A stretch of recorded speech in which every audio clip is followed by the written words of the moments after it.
এবার বলতে গিয়েও বাড়িতে লোকজন বলতে পারছি না। এটাই মনে হয় সব থেকে বড় ভুল যে মেয়েরা মানে সাহস করে বলতে পারে না, সাহস করে বলতে পারে না, কিন্তু উচিত বলা, তাই তো? হ্যাঁ, এটা লুকিয়ে রাখার ব্যাপার না, মানে যেখানে নিজের দোষ নেই, নিজেকে যখন আমি বুঝতে পারছি যে আমাকে কেউ ফাঁসাচ্ছে বা আমার সাথে এটা কেউ ইচ্ছাকৃতভাবে করছে, তো তখন আমার মনে হয় যে বাড়ির লোককে আগে বাড়ির মা বাবাকে জানানো দরকার, বিশেষ করে মাকে। মা তো বন্ধু হয়, মাকে শেয়ার করলে নিশ্চয়ই সে, যখন মা কেউ ছিল না, মাকে আলাদা করে আমি কথাগুলো কাঁদতে কাঁদতেই বলি, মা কাঁদছি আর মাকে জড়ি জড়ি ধরে বলছি যে মা জানো আমার সাথে এরকম এরকম হয়েছে। তো তখন বেশি ভরসা, এটা তো একদমই মানে মেয়ে হয়ে কোনো মেয়েকে করা উচিত না, যতই বেস্ট ফ্রেন্ড হোক, যতই কাছের বান্ধবী হোক, একদম বিশ্বাস করা উচিত না। বল যে তোর জীবন সম্পর্কে তুই যদি কিছু শেয়ার করতে চাস আলাদা, যেটা অন্যদের উপকারে আসবে। আমার নিজের লাইফে আর কি, নিজের জীবনে একটা বাস্তব ঘটনাই আমি শেয়ার করছি, যেটা আমার ঘটেছে। আমি মানসিকভাবে এদের ক্ষেত্রে বলতে গেলে তো আমার জীবনে অনেক বান্ধবী আছে যারা খুব ভালো, আমাকে সব কিছু দিক থেকে হেল্পও করে। আবার আমার জীবনে এমন এক ঘটনা ঘটেছে যে খারাপ দিকটাও আছে, ভালো খারাপ দুটোই আছে। তো খারাপ দিকটা আমি বলছি মেয়েদের দিক থেকে। তো আমার এক খুব ক্লোজ বান্ধবী ছিল, মানে একই ক্লাসমেট, একই টিউশন।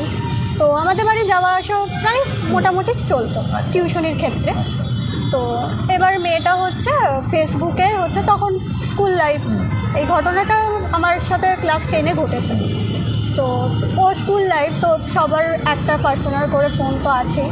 তো ও ফেসবুকে যে মেসেঞ্জার আছে, তো মেসেঞ্জারে ও নানান SMS কথা এইসব ছেলেদের সাথে, অচেনা ছেলেদের সাথে কথা বলতো।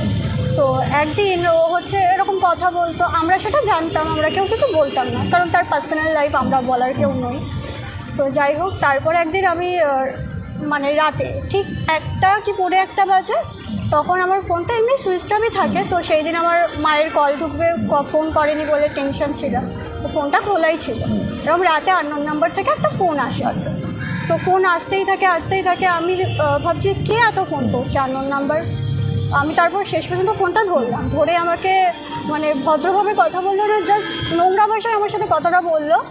আমি ব্যাপারটা কিছু বুঝতে পারিনি যে হঠাৎ কে, আমি কার কী করেছি যে আমাকে হঠাৎ এইভাবে কেন কথা বলছে। আমি তো অত রাতে আমি একটু টেনশনে পড়ে গেছি। আমি তখন বলছি যে আপনি কে বলছেন, আর আমার নাম্বারই বা পেলে কী করে, বা আমার সাথে আপনার কী সম্পর্ক। তো তখন বলছে হ্যাঁ, আমাকে তুই তাড়াতাড়ি করে ফোন করে বলছে, হ্যাঁ তুই আমাকে SMS করেছিস, ফটো দিয়েছিস, আর এখন তুই আমার সাথে নাটক করছিস। আমি বলছি মানে এগুলো আমি ফটো দিয়েছি, SMS করেছি, কোথায়? তো তখন বলছে মেসেঞ্জারে। তো আমি বলছি আমি কারোর সাথে তো মেসেঞ্জারে কথা বলি না। তো তখন আমি বললাম